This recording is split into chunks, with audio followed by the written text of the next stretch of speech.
Judas no versículo 9 refere-se a um evento que não é encontrado em nenhum outro lugar nas Escrituras. Miguel lutou e disputou com Satanás sobre o corpo de Moisés. Mas o que isso implica não está escrito.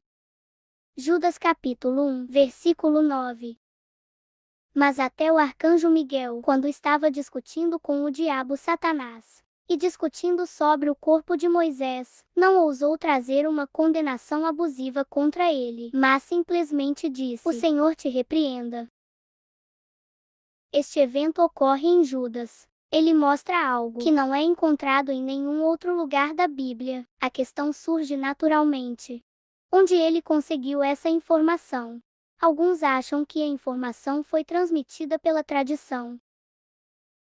Nós não temos conhecimentos concretos sobre porque Miguel e Satanás disputaram pelo corpo de Moisés. O mais provável é que Satanás queria saber o local para que ele pudesse construir um santuário lá. E assim, Israel se voltaria para a adoração idólatra dos ossos de Moisés. Miguel, como representante angelical do povo de Israel, se esforçaria para preservar o povo de praticar idolatria, mantendo o local do sepultamento em segredo. Daniel 10:21. Mas eu, Gabriel, vou te contar o que está escrito na escrita da verdade. Não há ninguém que esteja firme comigo e se fortalece contra essas forças espirituais hostis, exceto Miguel, seu príncipe, o guardião de sua nação. Moisés teve sua morte envolta de mistérios na Bíblia. O que sabemos é que ele morreu com 120 anos. Mesmo assim, seus olhos não estavam fracos, nem suas forças haviam lhe abandonado. Apesar de sua idade, ele ainda estava no auge. Quando foi levado para casa, Moisés foi impedido de entrar na terra prometida por causa de sua desobediência.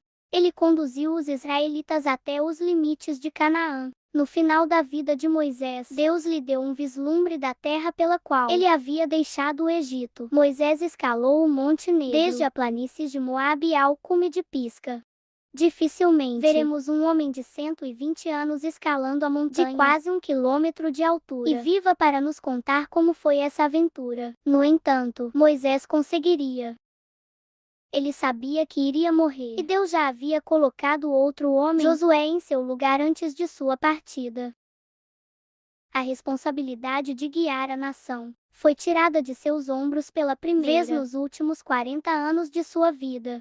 Ele estava bem ciente de que estava prestes a dar seu último suspiro a qualquer momento.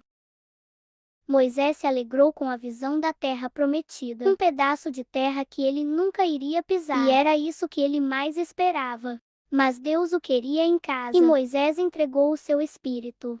Ele morreu de acordo com a palavra do Senhor. Faleceu sozinho, mas em paz.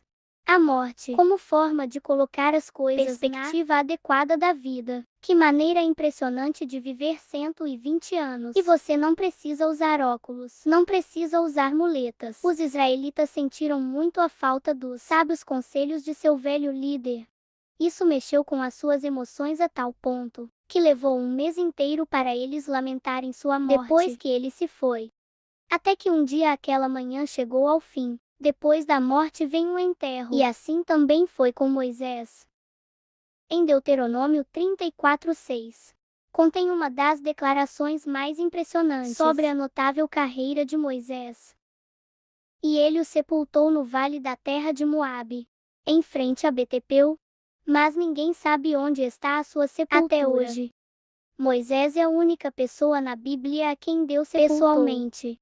Deus o enterrou e escondeu o túmulo. O que levou Deus a fazer isso é que aquela sepultura teria sido transformada em um santuário para o povo. Isto é tão crucial para o Senhor que até provocou um confronto angelical. Miguel, o arcanjo, é retratado na Bíblia, no texto de Daniel, Judas e Apocalipse, como um anjo lutador que luta em combate espiritual.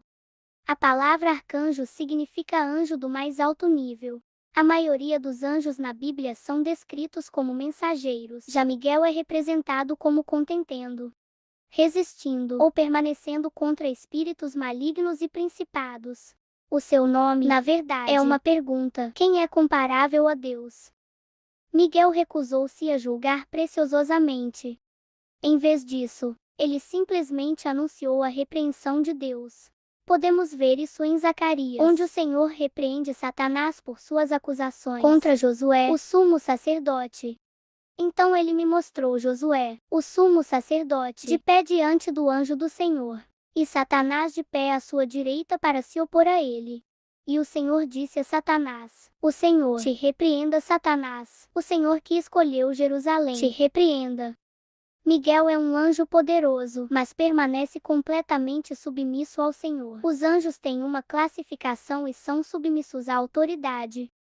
Levando em consideração a força de Miguel, a submissão do arcanjo a Deus é ainda mais bela. Podemos ver que a submissão nunca significa tirar a força, o propósito ou o valor de um indivíduo. A força do arcanjo Miguel não estava em disputa. Como a última menção de Miguel, o arcanjo aparece em Apocalipse 12:7, como Satanás é expulso do céu. Miguel e as forças do céu derrotam o dragão Satanás, e o diabo é mantido na terra. Enfurecido, Satanás partiu para a guerra contra aqueles que guardam os mandamentos de Deus e mantêm o seu testemunho sobre Jesus. O confronto é um mal necessário. Ninguém gosta, mas deve ser feito a fim de retificar, purificar e unificar a comunidade. Mesmo Miguel, o arcanjo, não lutou contra o inimigo por sua própria autoridade, mas falou em nome do Senhor. Esta é uma lição que todos nós devemos aprender. Você e eu, meu amigo, somos criaturas. Deus é o Criador. Que direito nós temos de questionar tudo que Deus faz? Então você e eu podemos confiar plenamente nele, mas nós realmente fazemos isso? Nós reconhecemos mesmo sua autoridade. Quando os homens são chamados a prestar conta, o Senhor Jesus Cristo lhe dirá: Você disse, Senhor, Senhor, mas você não fez o que eu mandei. Cada um seguiu seu próprio caminho e fez o que era certo aos seus próprios olhos. Esta é a imagem da humanidade. Mas e você?